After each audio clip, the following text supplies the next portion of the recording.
Parole de Dieu quotidienne. Ce n'est qu'en raison des besoins de l'homme corrompu que le Dieu incarné est venu dans la chair. C'est en raison des besoins de l'homme, non de Dieu. Et tous ses sacrifices et toutes ses souffrances sont pour le bien de l'humanité et non au bénéfice de Dieu lui-même. Il n'y a pas de pour et contre, ni de récompense pour Dieu. Il ne moissonne pas une future récolte, mais ce qui lui est dû depuis le début. Il ne vise que le bien de l'humanité en tout ce qu'il fait et tout ce qu'il sacrifie pour l'humanité, et non le gain de grandes récompenses. Bien que le travail de Dieu dans la chair implique de nombreuses difficultés inimaginables, les effets qu'il obtient finalement dépassent de loin ceux du travail effectué directement par l'Esprit. Le travail de la chair entraîne un grand nombre de difficultés, et la chair ne peut pas avoir la même grande identité que l'esprit, ne peut pas accomplir les mêmes actes surnaturels que l'esprit. Encore moins peut-elle avoir la même autorité que l'esprit. Pourtant, l'essence du travail accompli par cette chair banale est bien supérieure à celle du travail accompli directement par l'esprit. Et cette chair elle-même est la réponse aux besoins de tous les hommes. Pour ceux qui doivent être sauvés, la valeur d'usage de l'esprit est bien inférieure à celle de la chair. Le travail de l'esprit est en mesure de couvrir l'ensemble de l'univers, à travers toutes les montagnes, les rivières, les lacs et les océans. Mais le travail de la chair se rapporte plus efficacement à toute personne avec laquelle il entre en contact. En plus, la chair de Dieu sous forme tangible peut être mieux comprise et considérée comme plus fiable par l'homme. Elle peut aussi approfondir la connaissance de Dieu chez l'homme et peut donner à l'homme une impression plus profonde des actes réels de Dieu. Le travail de l'esprit est enveloppé de mystères. Les êtres mortels ont de la peine à le comprendre, encore plus à le voir, et donc ils ne peuvent que s'en remettre à des imaginations sans substance. Le travail de la chair, cependant, est normal, basé sur la réalité et rempli d'une riche sagesse. L'homme peut le voir de ses propres yeux. L'homme peut personnellement faire l'expérience de la sagesse de l'œuvre de Dieu et n'a pas besoin de recourir à son imagination ingénieuse. Telles sont la précision et la valeur réelle de l'œuvre de Dieu dans la chair. L'esprit ne peut faire que des choses invisibles et difficiles à imaginer pour l'homme. Par exemple, l'illumination de l'esprit, le mouvement de l'esprit et la direction de l'esprit.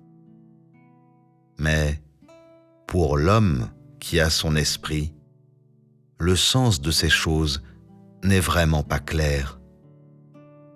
Elles procurent un sens qui émeut, un sens général, et ne peuvent pas livrer une instruction verbale. L'œuvre de Dieu dans la chair, cependant, est très différente. Elle guide avec précision par ses paroles. Sa volonté est claire et les objectifs qu'elle requiert sont exacts. Et donc, l'homme n'a pas besoin de tâtonner ou de faire appel à son imagination, encore moins de deviner. Telle est la clarté du travail dans la chair et sa grande différence par rapport à l'œuvre de l'esprit. Le travail de l'esprit n'a qu'une portée limitée et ne peut pas remplacer le travail de la chair. Le travail de la chair donne à l'homme des objectifs beaucoup plus exacts et nécessaires et des connaissances beaucoup plus réelles et valeureuses que ne le fait l'œuvre de l'esprit. Le travail qui a la plus grande valeur pour l'homme corrompu est celui qui procure des mots précis, des objectifs clairs à poursuivre et qui peut être vu et touché. Seul un travail réaliste et une direction accordée en temps opportun sont adaptés aux désirs de l'homme. Et seul un travail réel peut sauver l'homme de son tempérament corrompu et dépravé. Seul le Dieu incarné peut atteindre ce but. Seul le Dieu incarné peut sauver l'homme de son tempérament jadis corrompu et dépravé. Bien que l'esprit soit l'essence inhérente de Dieu, seule sa chair peut accomplir un tel travail. Si l'esprit travaillait seul, son travail ne pourrait pas être efficace. C'est une simple vérité. Quand Dieu conclura son travail, bien que la plupart des gens soient devenus les ennemis de Dieu à cause de cette chair, ceux qui seront contre lui ne cesseront pas seulement d'être ses ennemis, mais au contraire, deviendront ses témoins. Ils deviendront les témoins qu'il a conquis, les témoins qui lui sont compatibles et qui sont inséparables de lui. Il fera en sorte que l'homme connaisse l'importance de son œuvre dans la chair pour l'homme. Et l'homme connaîtra l'importance de cette chair pour la signification de l'existence de l'homme, connaîtra sa valeur réelle pour la croissance de la vie de l'homme, et, en outre, saura que cette chair deviendra une fontaine de vie vivante dont l'homme ne peut supporter d'être séparé. Bien que la chair de Dieu incarné soit loin de correspondre à l'identité et à la position de Dieu, et semble à l'homme être incompatible avec son statut actuel, cette chair, qui n'est pas la véritable image de Dieu ou la véritable identité de Dieu, peut faire le travail que l'Esprit de Dieu ne peut pas faire directement. Telles sont la véritable signification et la valeur de l'incarnation de Dieu. Et ce sont cette signification et cette valeur que l'homme est incapable d'apprécier et de reconnaître. Bien que tous les hommes tournent leur regard vers l'Esprit de Dieu et à l'opposé de la chair de Dieu, quelle que soit la façon dont ils perçoivent ou pensent, la vraie signification et la valeur de la chair dépassent de loin celle de l'esprit. Bien sûr, ceci ne s'applique qu'à l'humanité corrompue. Pour tous ceux qui cherchent la vérité et aspirent à la manifestation de Dieu, l'œuvre de l'esprit ne peut que donner un mouvement ou livrer une révélation et susciter un sentiment d'émerveillement qui est inexplicable et inimaginable, et un sens qui est grand, transcendant et admirable, mais aussi inaccessible et inatteignable.